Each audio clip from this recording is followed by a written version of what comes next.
On a cold hillside beneath the sky, sea winds at their backs. Fire, horror, and fear. A shallow grave waiting, where for 1,000 years they'll lie, waiting to be found. Now teeth and bone tell the stories of souls, of men long dead and a long way from home. It's almost as if these people have been butchered. The mortal remains, together in death. We did have complete bodies, minus the heads, of course.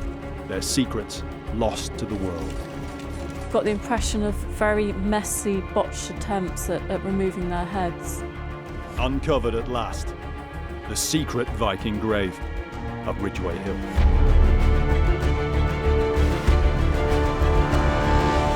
From the late 8th to the mid-11th centuries, the Scandinavian peoples burst from their frontiers almost wherever the seas could take them.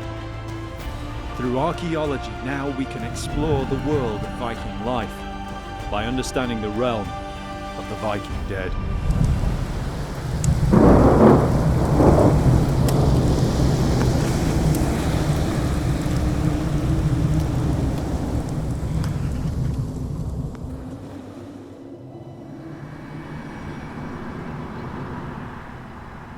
The landscape of Britain is a blanket beneath which many secrets lie. Archaeology shines a light into this darkness by planned expeditions and surveys. But usually, the greatest secrets are revealed completely by chance, given up one by one, like cards dealt at random. This was very much the case one day in Dorset, on the English south coast. In June 2009, the road between Dorchester and the port of Weymouth was undergoing huge renovation. The high ground that the road crossed, roughly halfway between the two towns, was called the Ridgeway. It was on this hill that a grim find was made. The whole area had been carefully monitored for many months by archaeologists working with the construction company. Yet, as so often happens, the chance find happened just off the map. It was just outside the area yet surveyed by the archaeologists that construction workers made the discovery. Bones, skulls. Construction stopped, the archaeologists moved in, and people across the world were transfixed by what emerged. The skeletons of dozens of individuals buried together. This was no carefully made grave. The bodies, it appeared, had been thrown in. They were heaped on one another, in disarray. Worse, each one had been beheaded. The skulls were found together, piled at one end of the pit. When it was eventually revealed that the finds were from the Viking Age, archaeologists were compelled, because nothing like it had been found before. It looked like an execution. When I first heard about the Ridgeway Hill discoveries, I was quite excited because we have very, very few mass graves from the Viking Age. And graves of that kind tend to reflect a particular event. It can be a plague, some kind of famine. It can be the result of a battle, or, as Ridgeway Hill turned out to be, the result of a mass execution. Unusual, unambiguous. The evidence was all there. There was little doubt to archaeologists about how the men had died. Normally, as archaeologists, what we find in the archaeological record are accidental things, things that people have dropped, things that have just built up over time.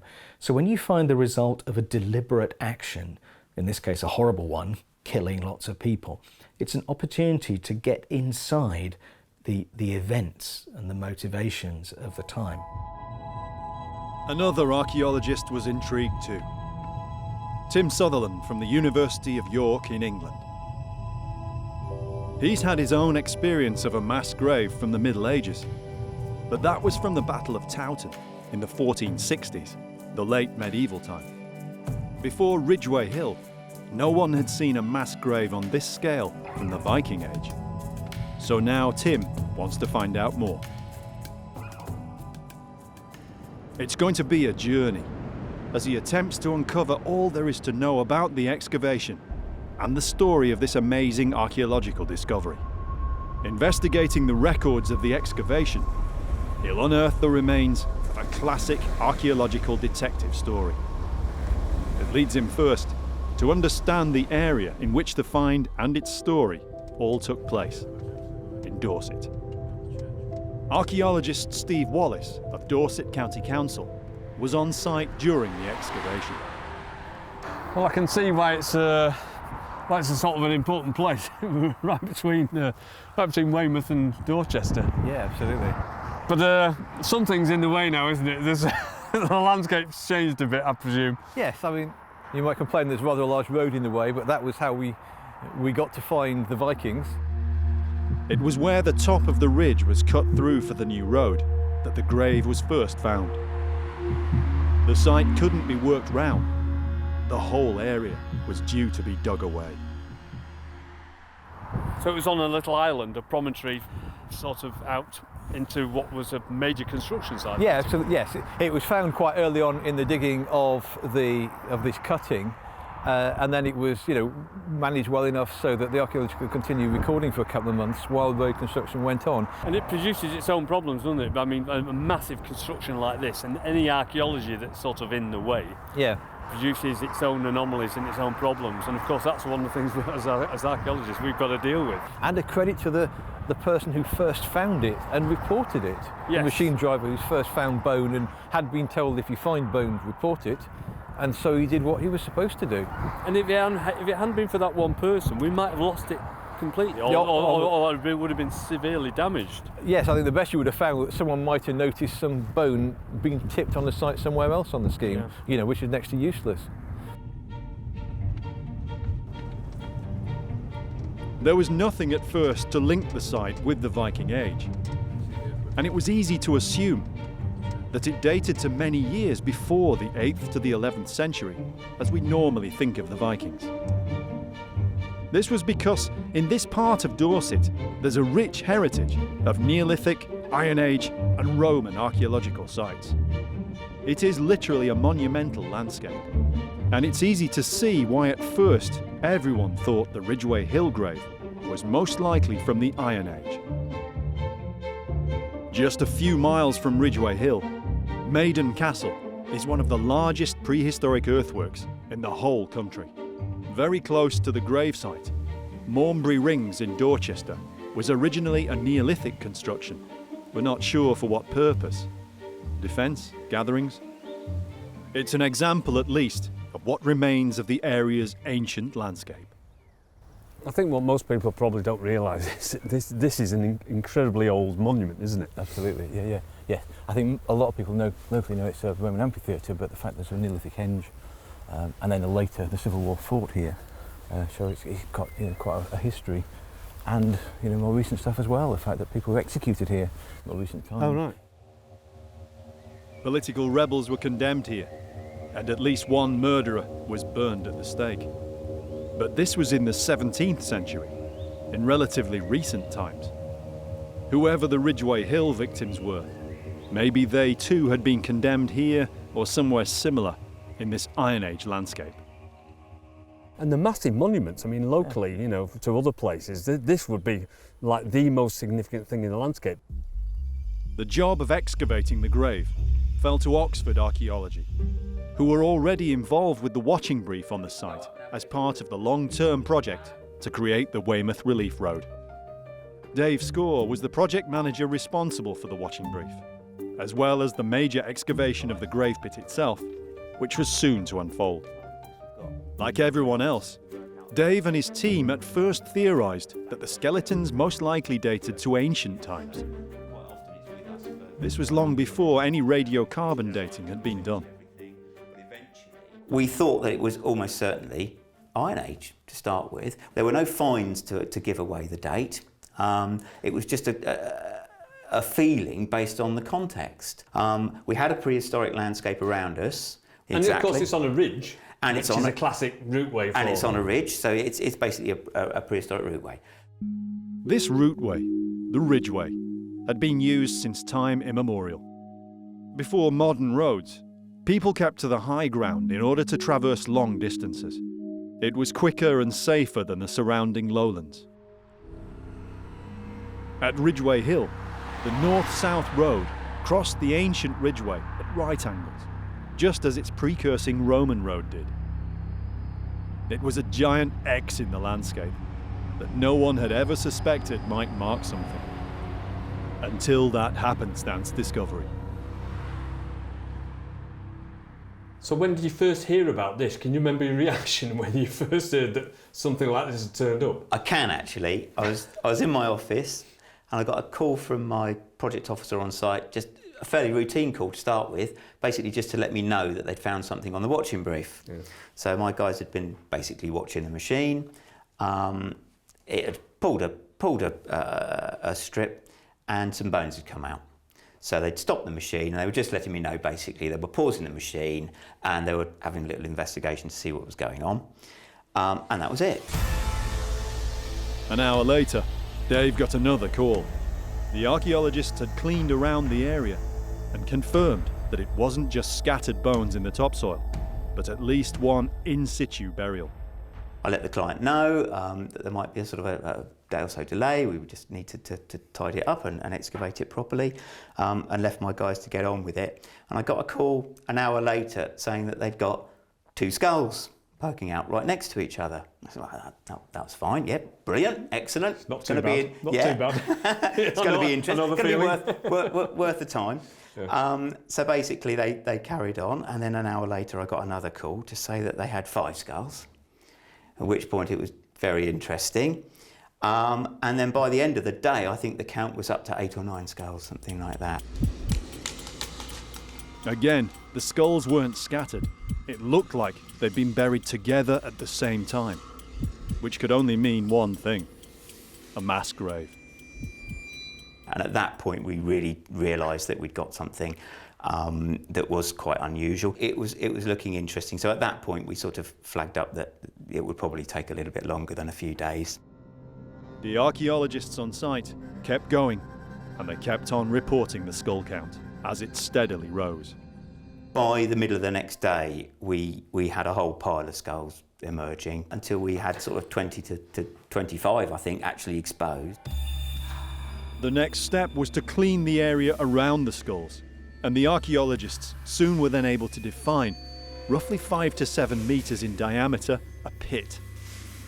The skulls were piled on its edge, and in the grave itself, other bones were emerging. Just what had gone on? It makes your mind race, doesn't it? Well, because of course it does. You don't know what the heck's Of course going it on does, there. because it looks like you've got a pile of skulls, Yeah. but they're on the edge of a big pit, and you can see you've got other bones in that pit as well. Dave was now certain that he had a major archaeological story unfolding on his watch. He needed backup from Oxford Archaeology, and he needed time from the developer to carry out what was looking like would be a complex excavation. So we did have to take a pause at that point and get extra people to the site. We had to have it fenced off. The people we were working for set up a security cabin.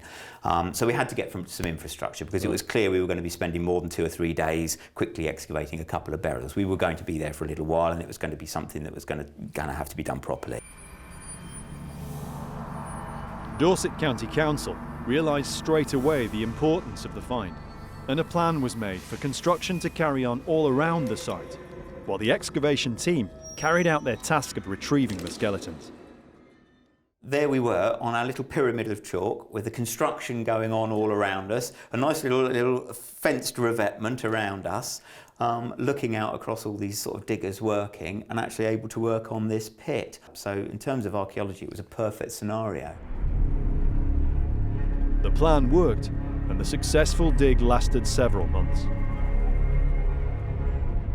I mean, you're very fortunate in a situation like that when there is massive construction.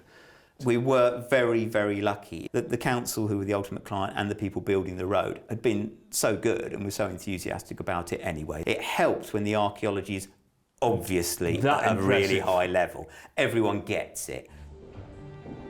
By the dig's conclusion, 52 skulls had been recovered and 55 skeletons.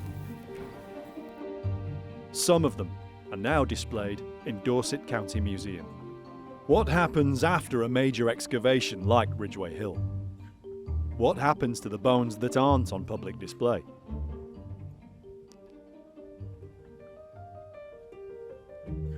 To find out more, Tim is allowed access to the County Museum's archive. Most of the material excavated from sites across Dorset over the past 200 or so years is preserved here. It's an incredible source of primary material, including the Ridgeway Hill files. All the material left behind after the excavation.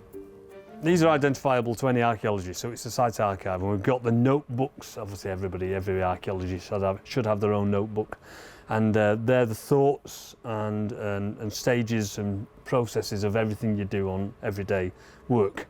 And here we've got some of the initial thoughts and concepts and the work that was undertaken at the very time that they found the mass grave.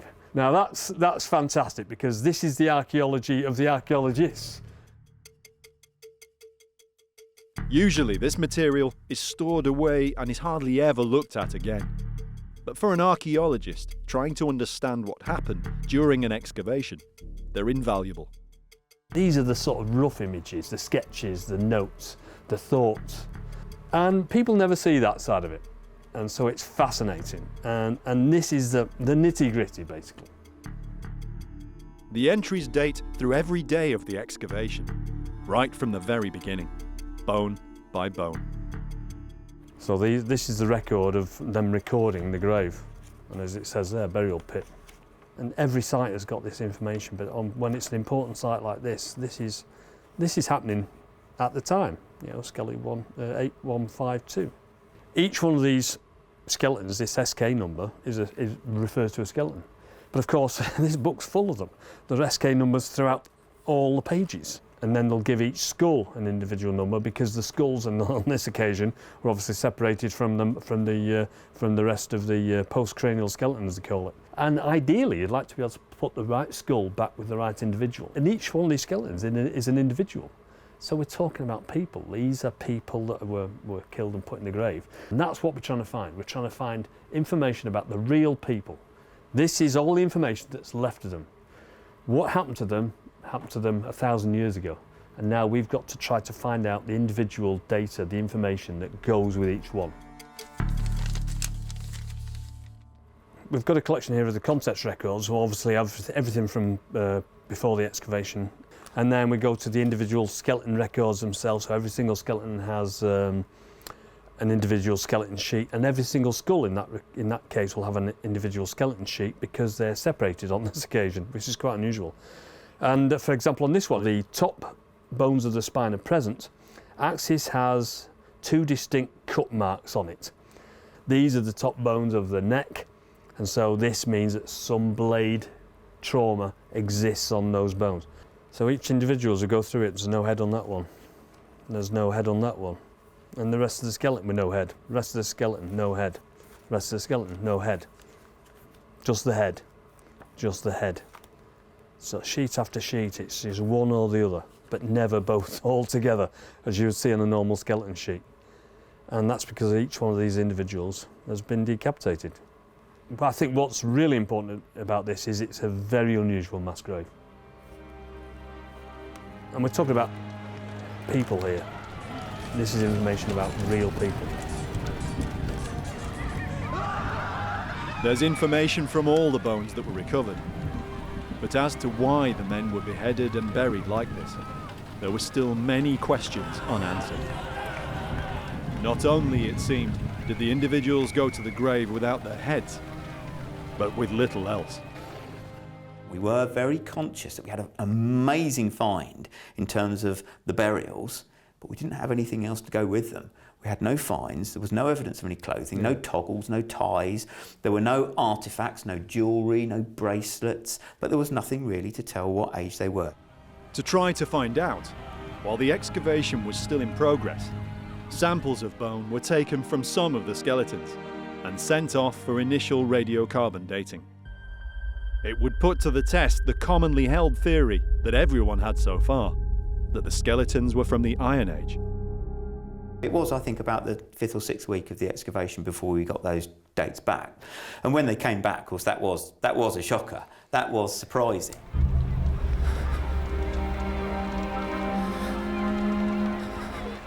You're not in the Roman period, you're not in the Iron Age period, you are significantly in the later. Anglo-Saxon period, exactly. So we're sort of late 10th century-ish. So immediately it's a completely different context. The end of the 10th or the start of the 11th century. The date was at least 1,000 years later than anyone had been expecting. Dave and the team had to completely rethink. You immediately start thinking about, the Viking raiding that's going on during that period, the unrest that's happening, and that's suddenly the context that we're thrown in. So, are they Anglo-Saxons that have been killed by Viking raiders? Are they Viking raiders who have been caught on the beach and marched up there to be executed? What's going on? Britain at this time was in a period of great change. Over 200 years, Scandinavian incomers had gone from Viking traders and raiders to settlers and farmers.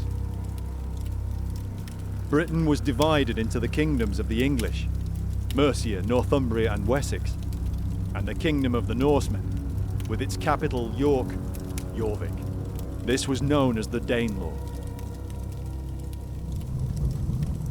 Much of the time, an uneasy live and let live attitude pervaded. Yet tensions often spilled over into bitter conflict. But how did all this relate to the bodies in the pit? The links with the Vikings in this part of Britain have a unique place in the historical record. From the site of the grave on Ridgeway Hill, the Isle of Portland is clearly visible. And it was here that the first known Scandinavian raid of the Viking Age took place. But these events were 200 years before the men in the grave had died. Why then were they buried where they were? And how had they died? Their bones may hold some of the answers. The skeletons are stored carefully just a few miles from where they were discovered. We always knew that we had something extraordinary and highly unusual, but it wasn't until we examined the skeletons in detail that a very ugly and chilling picture emerged about these individuals and how they'd met their fate. That, to be quite honest with you, it took us slightly by surprise because we've seen a lot of trauma, but nothing quite like this. Louise Lowe is an osteologist, trained in the excavation and analysis of human skeletal remains. Archaeologists like Tim rely on specialists like Louise when they're excavating graves. Louise headed up the burials team at Ridgeway Hill. Her job was to assess each of the individual skeletons as they emerged. She was highly experienced, yet it still left a strong impression on her. So I can see you've got a few examples of the individuals here, but obviously bits and pieces of them. So can you explain what all this is about? Yeah, of course. The skeleton that we've got laid out here is an individual who's about 20 to 30 years of age. Most of the individuals were younger than that, sort of 18 to 25. One of the youngest was about 14 years. And then there were one or two older ones, sort of in their 40s and 50s. All the skeletons are male, broadly of active or fighting age. It seems obvious with hindsight how the men died. Louise had to remain scientific in her analysis, keeping to the facts. The most obvious trauma marks were those inflicted while the men were beheaded. Each was individual, leaving different signatures on the bones.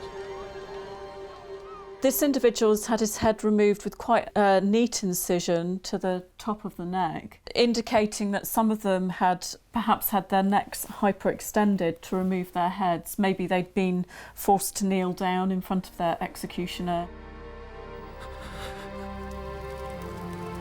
Each man may have met his fate in a slightly different manner to the next, as evidenced by a few single clean cut marks. Some were at least still, even if they weren't calm. But that isn't the typical picture Louise found. Most skeletons showed much more brutal trauma, far less neat or clean wounds. Some of them are actually quite messy, quite sort of botched attempts at decapitation. Maybe the executioners weren't very experienced, maybe they were hurried. Quite a lot of examples we've got where the cut has been delivered low down, cutting into the shoulder blade here, you can see, and the clavicle.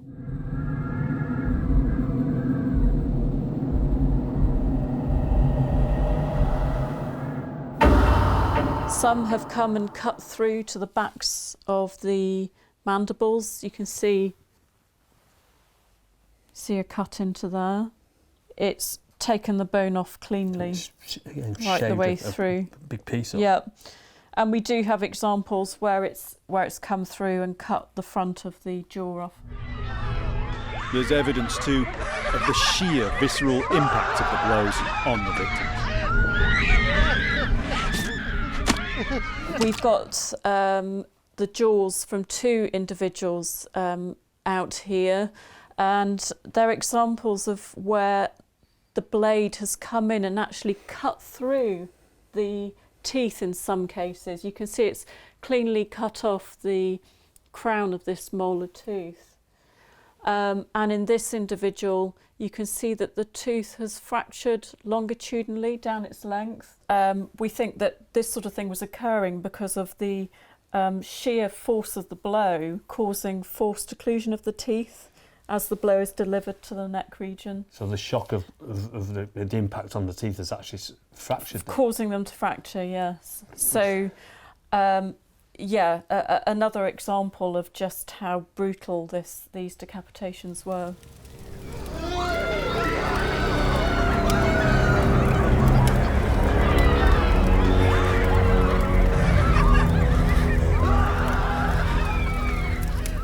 This tooth there and this fragment of the spine there, the fragments are still associated with it, aren't they? I mean, sometimes you think, oh well, you've chopped the tooth off, the tooth would just fall out. But the tooth was found with that individual, which suggests that at very least he had his mouth closed after he died, and therefore the tooth stayed in his mouth. It's actually quite chilling to think that they were probably held there by bits of sinewy soft tissue. Maybe the tooth was held in place because the type of trauma, this sort of hacking trauma where you're hacking into the neck, you're not cutting cleanly through, so bits of tissue are being dislodged and just sort of enabling removed bits of teeth to sort of rest there. Whether the wounds inflicted were clean or frenzied, the removal of the heads of the men must have been a horror to behold. Of course, you're separating the head from the rest of the body, and so in the bits that are being separated, they would have pulled the bits and pieces of the body apart, like bits of the spine apart and bits of flesh, and of course they would drop off. It's almost as if these people had been butchered. Butchery may be, but did this leave any clues as to the type of weapon used to inflict the trauma? Is it sharp enough to be something like a sword, or is it relatively blunt and something like a big heavy weapon like an axe or something? That's interesting actually. We thought quite a lot about the weapon that had been used, and although we can't rule out the use of an axe or a knife, most of the wounds are consistent with a long heavy blade. And that is actually quite significant because the use of the sword would have been highly symbolic. And that might suggest that these executions have been performed by decree of higher authority, perhaps some sort of judicial execution. In the late 900s and early 1000s, most common criminals were executed by hanging. Death by the sword, when an example of ultimate power and justice had to be made for all to see, was reserved for relatively few crimes. traitors, captured enemy soldiers, Viking raiders. Can we have any clue as to who these men were or why they were executed? We have around 50 executed individuals. I mean, you could say there's still a slight question mark over that, but we're pretty confident to say it's an execution. I would go with that. So we didn't know at that time who they were. So of course we could speculate all the different scenarios of Anglo-Saxons capturing Viking raiders or Viking raiders executing Anglo-Saxons. There's also the thing that happens during this period is it was quite common for treaties to be formed with the exchange of hostages, for example. So they could have been executed hostages, where the hostages had been left and then people hadn't kept their side of the bargain, and then they have this execution. There is one other event which might hold relevance. The Saxon king Ethelred was so exasperated by conflict with the Viking Danelaw that he ordered all Scandinavians living in Britain, even peaceful settlers, to be killed. It was known as the Massacre of St. Brice's Day. Evidence has been found elsewhere that might fit with this, but it's more haphazard, involving a broad range of people, including women and children. Ridgeway Hill is all male, and seems more regimented than the chaos of civilian massacre. Using sources from the time, Dave and his team speculated possible explanations. One or two people have put forward the idea that it wasn't so much a massacre might not have been so much a massacre of the civilian population, but it could have been Ethelred's idea to get rid of his Viking mercenaries who he had working for him, who he decided he no longer needed. Which actually, I would say that's possible. It's certainly possible that could be the case. However, it's also possible that it could be a boatload of Viking raiders who have been captured. It could be possible that the Vikings have taken over the area and are marching all the male population from Weymouth up to the hill and executing them. The fact that it happens in that location, though, which is the location you would think of for the Anglo-Saxon judicial process, would lead you down the road of thinking it's Anglo-Saxons doing the executing. They had bodies reliably dated and had established cause of death. Yet still there was no clear indication from history if the men were traitors, prisoners of war, or Vikings from overseas. But there was another process that in this case would hopefully settle this aspect of the mystery. We were then very keen to find out where they'd come from. So we had the isotope ratios analysed, and these were taken from their teeth, which reflects the childhood geographic origins of the individuals. But we also took them from their bones, from their ribs and their femur, and these represent where the individuals had spent the latter part of their lives. The femurs very broadly reflecting middle life, and the ribs broadly reflecting most recently before their deaths. The preliminary isotope results showed that the individuals might have come from a variety of origins, possibly Northern Europe. One individual seems to have originated from as far north as the Arctic Circle. They'd spent their lives moving around a great deal, but not in each other's company. They'd had very different migratory histories, if you like. The other thing that the isotope work showed is that they hadn't been in the British Isles for very long before they died. A group of individuals from different origins, widely spread across at least Northern Europe and probably beyond. Certainly foreigners to British shores. It was a fascinating result for Dave and his team. The results came back very positive and almost just too good to be true, and confirmed that they were of Scandinavian origin. So they were Vikings, to a man. I think also the interesting thing about the context is it's challenging our ideas of what is traditionally considered to be a Viking warrior.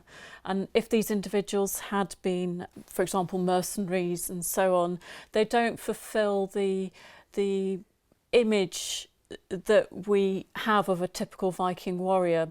And clearly this is showing that they were coming from diverse places that we hadn't really perhaps contemplated before.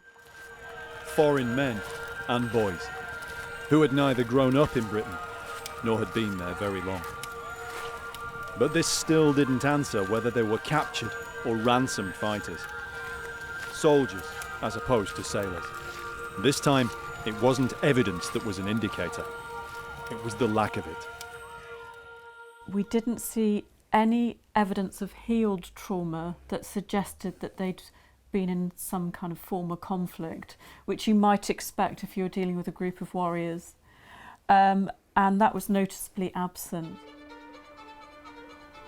Veteran soldiers, or at least individuals who'd been in conflict before, often exhibit healed wounds on their bones. The whole story of Ridgeway Hill made the archaeologists consider the wider context. What was happening in Britain around the end of the 10th and the beginning of the 11th century. The point about a find like this is that it basically changes the way that we look about the Viking Anglo-Saxon interaction on the south coast. It just brings to life what you read about in history books and you see in sort of fictional movies about Vikings and Anglo-Saxons and raiding going on. It just brings that whole thing to life, and you've got an event which you can now document and you can speculate about what's going on. And I think that really does change the way that we actually think about it. And I think that's what archaeology does. It brings things to life. It brings reality to history, and I think it's an amazing discovery. Was this an isolated incident? A large group of men, likely raiders or at least boat crew, put to death close to the coast. With more than 2 centuries of coastal raiding in the Viking Age as we now know it, it seems unlikely that this was the only time an execution like this ever happened. From the archaeology and the analysis, a vision forms of what might have happened here. A group of men, from their teens to their 40s and 50s, led up here, from capture on the coast, or perhaps trial or prison at Dorchester. Either way, they almost certainly used the old Roman road. We're standing now on the Roman road itself. It's coming up from Weymouth behind us, and it's extremely likely, because this is the only route really at the time that was in use to get across the Ridgeway, it's extremely likely that the Vikings either came up here initially as a raiding party or were brought up here. The Roman road crested the ridge here, between 2 ancient burial mounds. So if you're looking over there, you see beyond the tree, just over there is the grave site itself, and you've got a pretty unspoilt view here of what it must have looked like at the time. You get a very good idea of the lie of the land, which is rising up gently along the ridge top, eastwards in that direction, and back to westwards behind us as well, in this sort of very nice little natural depression in the Ridgeway. And it also forms a sort of a natural arena. You know, people could have been sitting on each hill looking down into it to the event that was taking place not far from where we're standing here then. Yeah. In which case it's quite a spectacular place in more ways than one, really. Yes, and they may well have known the site anyway, because they would have quite probably regularly come across the Ridgeway on the Roman road, so it's basically where the road crosses the Ridgeway, that's the spot to aim for. And in terms of attracting people, if you've built something like a fire on the top of this hill, then everybody from Dorchester and Weymouth and all around can see where you were supposed to meet, where this event was going to take place. Yeah. And of course, in that respect, it's perfect. A distinct location, a meeting place, the junction of a road and an ancient trackway, a boundary between parishes, marked by ancient burial mounds. All across Britain in Christian Saxon times, such places were used for executions. Perhaps the killing of captured Vikings was a welcome sight.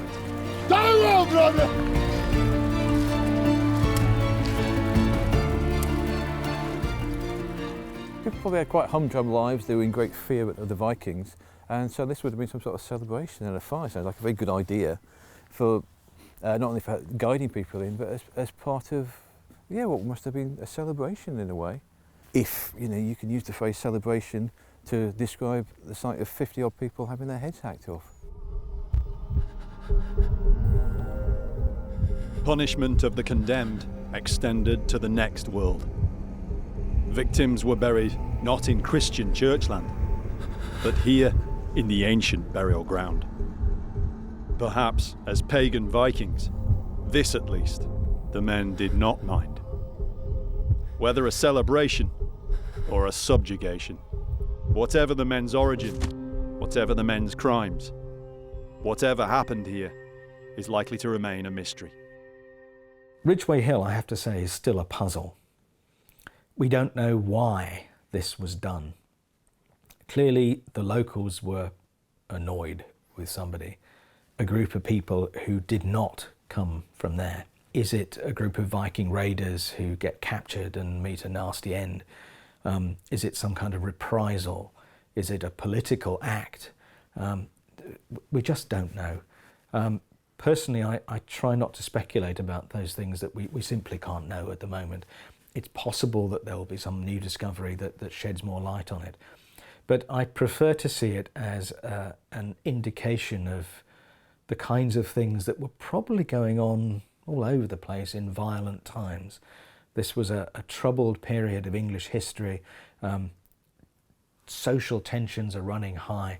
This is the kind of thing that can happen.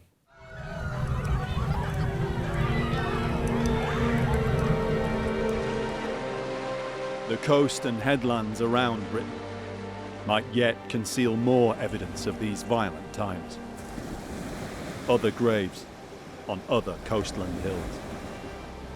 But the blanket of the landscape has descended again, and the same sea beyond remains a silent witness. It's interesting to think that this is where some of the early Viking raids took place on Portland. And of course, a couple of hundred years later, this is where our individuals ended up losing their lives. Whatever we understand by the word Viking, whether it's a raider or whether it's a thief basically who's come from across the sea, they were still individuals, and they came here presumably to better themselves one way or another.